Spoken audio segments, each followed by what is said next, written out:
ভারত কি হাসিনাকে আবার বাংলাদেশের ক্ষমতা ফিরিয়ে আনতে চায়, নাকি কেবল নিজেদের কৌশলগত স্বার্থে তাকে দিল্লিতে আশ্রয় দিয়েছে? ভারতের প্রকৃত উদ্দেশ্য কি, এ প্রশ্নের উত্তর খুঁজছে বাংলাদেশ।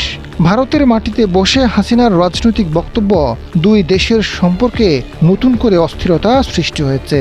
সংকটের সমাধান খোঁজার পরিবর্তে ভারত পরিস্থিতিকে আরও জটিল করে তুলছে বলে মনে করছেন বিশ্লেষকরা।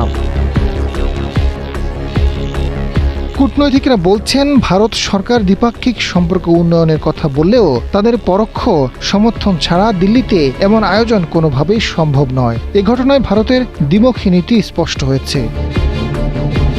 হাসিনা যাতে ভারতে বসে বাংলাদেশের বিরুদ্ধে কথা বলতে না পারেন, সেজন্য দিল্লিকে একাধিকবার সতর্কবার্তা দিয়েছে ঢাকা।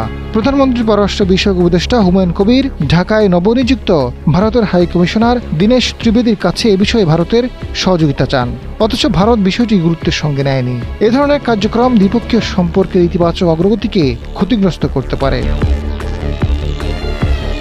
এদিকে ভারতের পররাষ্ট্র মন্ত্রণালয়ের মুখপাত্র রণধীর জয়সওয়াল এক ব্রিফিংয়ে জানান, হাসিনার বক্তব্য দেওয়ার আয়োজনে ভারত সরকারের কোনো ধরনের সম্পৃক্ততা নেই, এর দায় তারা নেবে না। বিষয়টি নিয়ে সাবেক রাষ্ট্রদূত মোহাম্মদ মাহফুজুর রহমান জানান, হাসিনা বুধবার দিল্লিতে প্রেস ব্রিফিং করেছেন। পররাষ্ট্র মন্ত্রণালয় বিবৃতি দিয়ে ক্ষুব্ধ প্রতিক্রিয়া জানিয়েছে। এই ঘটনায় দুই দেশের সম্পর্ক উন্নয়নে ঝামেলা আরও বাড়ল। জাতীয় অধ্যাপক ডক্টর মাহবুবুল্লাহ জানান, একজন ফেরারি ও দণ্ডপ্রাপ্ত আসামি হিসেবে শেখ হাসিনা এই বক্তব্য দেওয়া সাজে না। আইনগতভাবেও এই বক্তব্যের কোনো গ্রহণযোগ্যতা আছে কিনা সেটি দেখার বিষয়। বাংলাদেশের মানুষ তার অত্যাচার, অবিচার ও দুঃশাসন দেখেছে। ফলে দেশের মানুষ হাত বাড়িয়ে তাকে কোলে তুলে নেবে, এটি একেবারেই অলীক কল্পনা। আজাদ ফারুক, সময়ের আলো।